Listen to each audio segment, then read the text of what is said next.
नमस्कार साथियों। कई बार हम इस बात को लेके परेशान होते हैं कि भाई लोग हमारे बारे में बातें कर रहे हैं, कोई हमारे पीछे पॉलिटिक्स कर रहा है या कुछ लोग हैं जो हम सही कर रहे हैं पर फिर भी उसका गलत प्रचार करने की कोशिश कर रहे हैं। पर वास्तव में ऐसा तभी होता है कि आपके अंदर कुछ दम है, आप कुछ कर रहे हैं और उनको कहीं ना कहीं एक इनसिक्योरिटी है कि कहीं आप आगे ना निकल जाएं। तो उससे बहुत ज़्यादा परेशान होने की आवश्यकता नहीं है, बल्कि अपने गोल पर, अपने लक्ष्य पर पूरा ध्यान लगाने की आवश्यकता है। इसी के साथ मैं हूं डॉक्टर दिलीप और धनु राशि वालों के लिए बहुत ही महत्वपूर्ण वीडियो लेकर आपके सामने हाजिर हूं। आपकी कुंडली के स्वामी गुरु हैं, धनु के जो स्वामी हैं वो गुरु हैं। उनका नक्षत्र परिवर्तन हुआ है, रोहिणी नक्षत्र में जा रहे हैं 13 जून से और 20 अगस्त तक। तो ये जो गुरु का नक्षत्र परिवर्तन है वो काफी महत्वपूर्ण है आपके लिए, इसके ऊपर बातें करेंगे। साथ में ही 12 तारीख तक मंगल अपनी राशि में है, तो उनका अपनी राशि में उसके ऊपर एक वीडियो भी था, होना अति महत्वपूर्ण है। 12 साल बाद कोई ग्रह अपनी राशि में आया है मंगल, और गुरु भी ये 12 साल बाद रोहिणी नक्षत्र में आ रहे हैं। इसमें भगवान श्री कृष्ण का जन्म हुआ था, बहुत ही महत्वपूर्ण ये नक्षत्र है। तो मंगल के बारे में बातें करेंगे, पर मंगल 12 के बाद फिर गुरु के साथ में ही आ जाएंगे, तो बड़ी महत्वपूर्ण इवेंट। वहीं सूर्य और शुक्र की अगर बात करें तो सूर्य 16 तारीख तक आपके सप्तम भाव में मिथुन राशि में, और शुक्र जो है 7 तारीख तक आपके सप्तम भाव में मिथुन राशि में है। 7 के पश्चात वो आपके अष्टम भाव में पहुंच जाएंगे जहां पर बुध रहेंगे। और केतु आप देख ही रहे, दसम भाव में, राहु आपके चौथे भाव में मीन राशि में, केतु कन्या राशि में, और शनि का गोचर आपके तृतीय भाव में कुंभ में चल रहा है। अब आ जाते हैं इसके रिजल्ट के ऊपर कि क्या लेकर आएगा। देखिए, सबसे बड़ी बात जो है कि भाई गुरु का जो नक्षत्र परिवर्तन है, रोहिणी नक्षत्र को हम प्रजापति से जोड़ते हैं, और चंद्रमा की ये सबसे प्रिय नक्षत्र है, प्रिय पत्नी रोहिणी कहा जाता है। ये ग्रोथ का नक्षत्र है, ये व्यक्ति को धन, पैसा, कह सकते हो किसी तरह से खाना पीना, कपड़े, इन सब को देता है, समृद्धि देता है, संपन्नता देता है।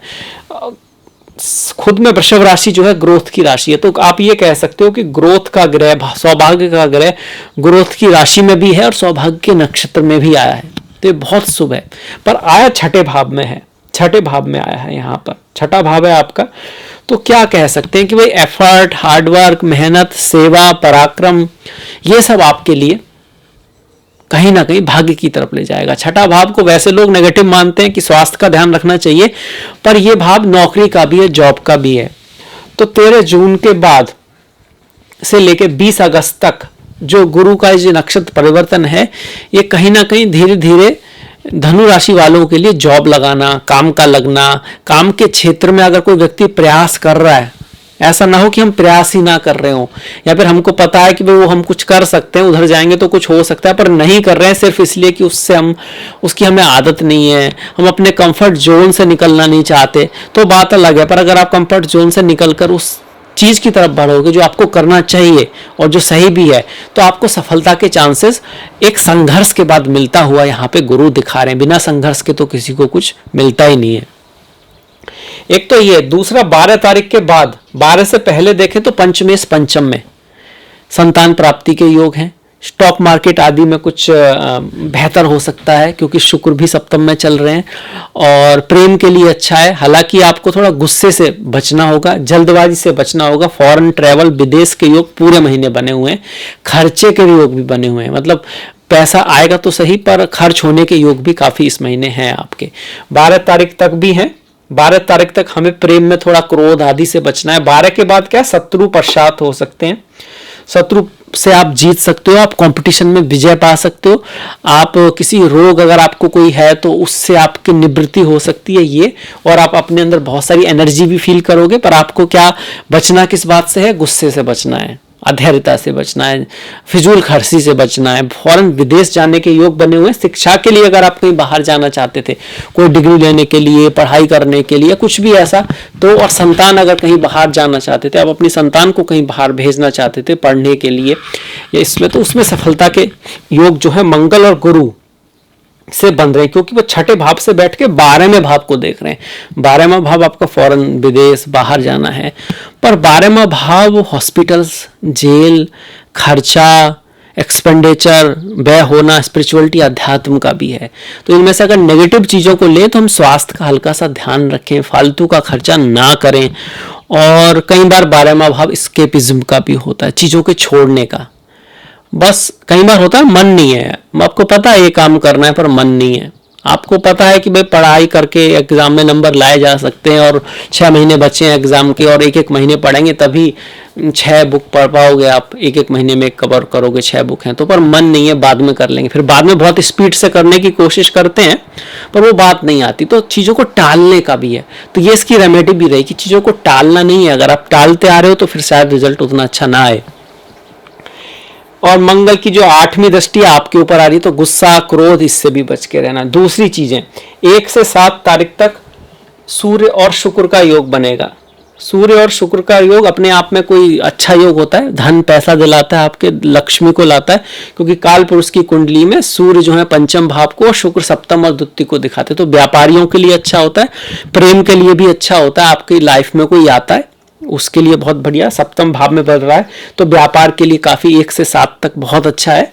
और 7 तारीख के बाद ये शुक्र तो यहां से निकल जाएंगे, अष्टम में पहुंच जाएंगे, बुध के साथ बैठ जाएंगे, तो लक्ष्मी नारायण योग बनेगा अष्टम भाव में। अष्टम भाव में शुक्र और बुध दोनों का गोचर शुभ कहा गया। ऐसी चीजों से लाभ होता है जो सडन है, अचानक है, जिनका हमको कोई आइडिया नहीं है। स्पिरिचुअलिटी, अध्यात्म की तरफ आपको खींचता है, पर मर्यादा का ध्यान करना होता है। हम कई बार ये आपको कुछ ऐसी नॉलेज या ऐसे रिश्ते ऐसी चीजों से मिला सकता है जो शायद लॉफुल ना हो या फिर जिनको छुपाया जा रहा है, ऐसे रहस्यों की तरफ आपको मोड़ने की संभावना रहती है। अल्टीमेटली ये आपको इनहेरिटेंस वगैरह भी दिला सकता है, सडन लाभ करा सकता है आपको। और ध्यान इसमें क्या रखना है कि हमको किसी के लालच वगैरह में नहीं आना है, किसी के साथ ना धोखा करना है, ना किसी के साथ धोखे में आना है। अष्टम भाव धोखे का भी है, जो लोग ठगाई वगैरह करते हैं उसका भी यही भाव है, और समाधि वगैरह का भी यही भाव है। तो स्पिरिचुअलिटी, अध्यात्म की दृष्टि से अच्छा है। इन दोनों शुभ ग्रहों की दृष्टि द्वितीय भाव पर पड़ेगी, जो धन का है, फैमिली का है, वाणी का है। तो आपकी फैमिली में कुछ अच्छा होगा, धन का भी लाभ होने की संभावना है। और वाणी से संबंधित अगर आपका कोई कार्य है, आपका कार्य गाइडेंस देने का है, बोलने का है, जहां पर बोलने का बहुत महत्व है, जैसे टीचर हो गया, प्रीचर हो गया, कोई सोशल मीडिया पे हम जिस तरह से बोलते हैं वो भी बहुत ज़रूरी है। आपके पास ज्ञान कितना ही हो, अगर आप बता नहीं पा रहे, समझा नहीं पा रहे, तो दूसरा व्यक्ति तो यही समझेगा कि आपको पता नहीं है। तो वाणी से संबंधित जो कार्य है उसके लिए बढ़िया योग बन रहा है। कब बन रहा है ये 7 तारीख से 19 तारीख तक। इसी बीच में 16 से लेकर 19 तक 4 ग्रह यहाँ पर आ जाएंगे आपके, क्योंकि सूर्य भी यहाँ पहुंच जाएंगे। 3 ग्रह, माफ कीजिएगा, 4 नहीं 3 ग्रह। अब ये 3 ग्रह जब अष्टम में आएंगे, यहाँ हमें हल्का सा ध्यान रखना है, क्योंकि 3 ग्रह अष्टम में है तो आपको आयु मतलब स्वास्थ्य का ध्यान, छोटा मोटा बुखार वगैरह आ सकता है या कुछ छोटा मोटा नुकसान होने का चांस यहाँ पे बनता है उस काम में जो आप कर रहे हो। और ऐसे काम से लाभ हो सकता है जो आपका किया हुआ नहीं है। ऐसे कुछ सडन किसी को पैसा मिल गया, उसमें ऐसा तो नहीं है कि उसने वो कमाया है, या किसी का इंश्योरेंस का पैसा आ गया, या किसी को इनहेरिटेंस मिल गई जिसमें आपका कोई खास रोल नहीं है, उस तरह का लाभ वो करा सकता है। इसके बाद 16 से लेकर 31 तारीख तक सूर्य और शुक्र कर्क राशि में रहेंगे। सूर्य और शुक्र तो रहेंगे और बुध भी यहाँ पर रहेंगे 19 तक आपके। तो आप 16 से लेकर 19 तक आप कह सकते हो कि भाई इस तरह के ग्रह यहाँ पे रहने वाले हैं, जिसकी हमने बात करी। 19 के बाद क्या होगा, बुध यहाँ चले जाएंगे आपके पंचम राशि में, आपके भाग्य के भाव में पहुंच जाएंगे। जैसे ही यहाँ जाते हैं तो व्यापार के लिए, बिजनेस के लिए और अच्छा, बहुत बढ़िया, बहुत बेटर। तो आप ये कह सकते हो 1 से लेकर 7 तक व्यापार बिजनेस के लिए बहुत बढ़िया, और 19 के बाद पूरे महीने व्यापार बिजनेस के लिए बहुत बढ़िया योग बना हुआ है। इसको धर्म कर्म अधिपति योग भी कहते हैं। बीच में थोड़ा सा हमको ध्यान रखना है, इस तरह से हम इसको समझ सकते हैं। ये बिजनेस के लिए भी अच्छा है, नौकरी जॉब के लिए भी अच्छा है, क्योंकि ये यहाँ से सप्तम का स्वामी नवम में जा रहा है। मतलब आपको अपने पिता के थ्रू, सुपीरियर के थ्रू, ज्ञान के थ्रू कुछ लाभ हो सकता है। आपके लाइफ पार्टनर की जिंदगी में कुछ बहुत अच्छा हो सकता है। आपके स्पाउस की लाइफ में, आपके पार्टनर के लिए बहुत बढ़िया रह सकता है। आपको भी कोई अच्छा पार्टनर मिल सकता है बिजनेस वगैरह में। वहीं जॉब की बात करें तो कोई अच्छी अपॉर्चुनिटी, कुछ बढ़िया करने की अपॉर्चुनिटी, कुछ धर्मपूर्ण और विशेष कार्य करने की अपॉर्चुनिटी आपको मिल सकती है। जब दशमेश नवम में जाते हैं तो गवर्नमेंट जॉब लगना या गवर्नमेंट से संबंधित या परिवार से संबंधित आपका कोई काम है, उसमें आपको सफलता मिलती है। वहीं केतु की बात करें, केतु दशम में चल रहे हैं।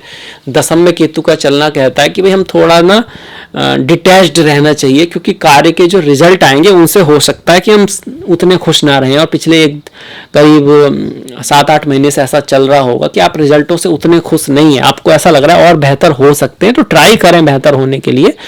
पर यहाँ पर ऐसा ना हो कि रिजल्ट ठीक ही हैं, उतने भी खराब नहीं है, पर यहाँ पर कभी कभी ऐसा होता है जो लोग सही जॉब भी छोड़ देते हैं, मतलब ठीक ठाक काम चल रहा है पर फिर भी उनका मन ऐसे लगता है कि भाई ऐसा नहीं, आपको हम उसको बदलेंगे। उतना भी कुछ खराब होता नहीं है, पर उनकी ऐसी भावना आने लगती है। केतु है ना, वो चीज़ों को कट करता है, तो कई बार काम को ही कट कर देता है। काम में ही दिक्कत नहीं भी आ रही होती तो व्यक्ति को ऐसा लग रहा होता है बॉस ठीक नहीं है या मेरे खिलाफ कुछ साजिश चल रही है, तो उस चीज़ को कंफर्म कर लें पहले, वास्तव में कुछ ऐसा है भी या हमको लग रहा है।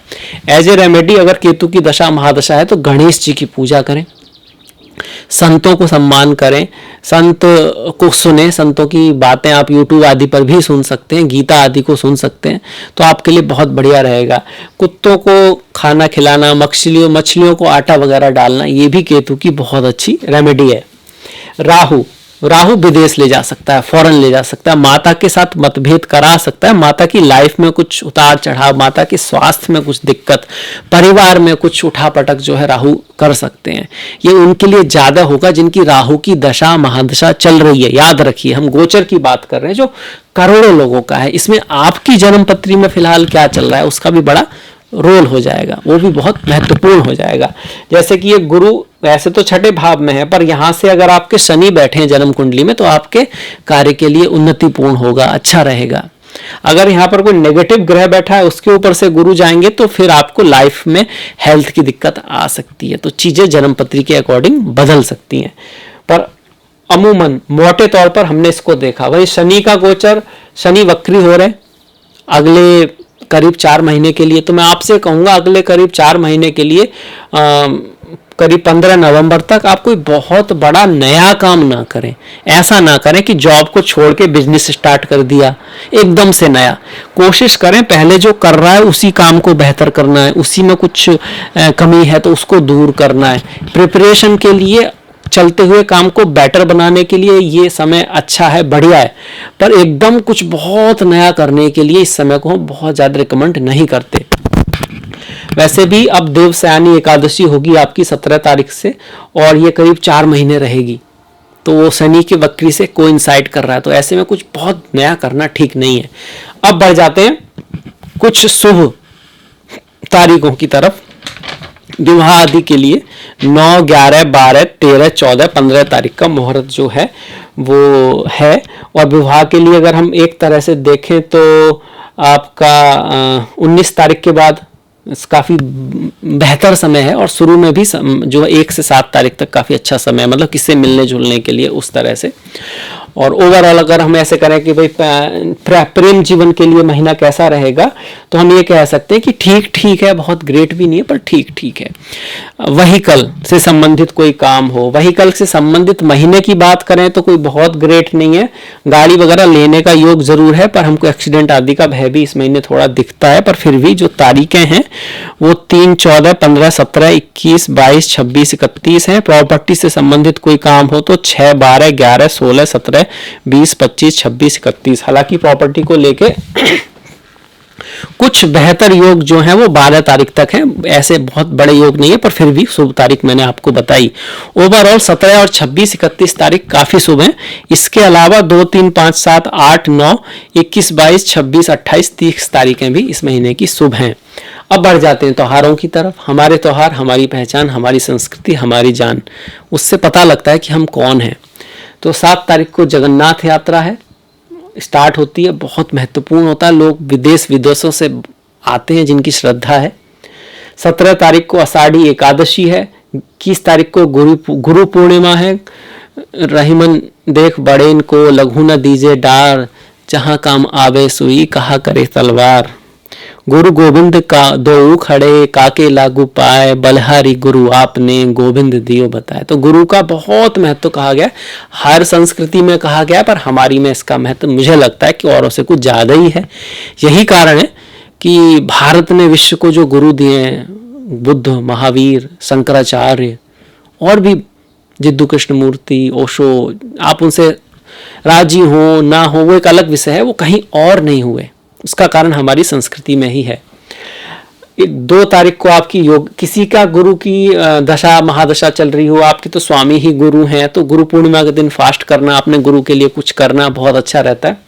2 तारीख की योगिनी एकादशी, 17 तारीख को देवस्यानी एकादशी है। ओम नमो नारायणाय, ओम नमो भगवते वासुदेवाय।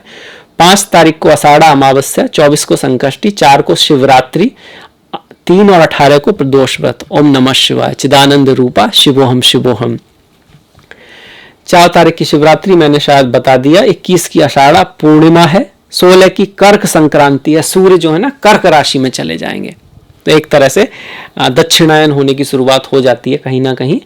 और इसी के साथ महीना का जो वीडियो है धनु राशि के लिए कैसा जाएगा जुलाई का महीना, उसके बारे में था। मुझे आशा है आपको पसंद आया होगा। आपसे मुलाकात होगी अगले वीडियो में, तो कुछ कमेंट कीजिएगा, कुछ ना कुछ लिखिएगा, जैसा भी आपको लगा हो अपना विचार अवश्य लिखिएगा।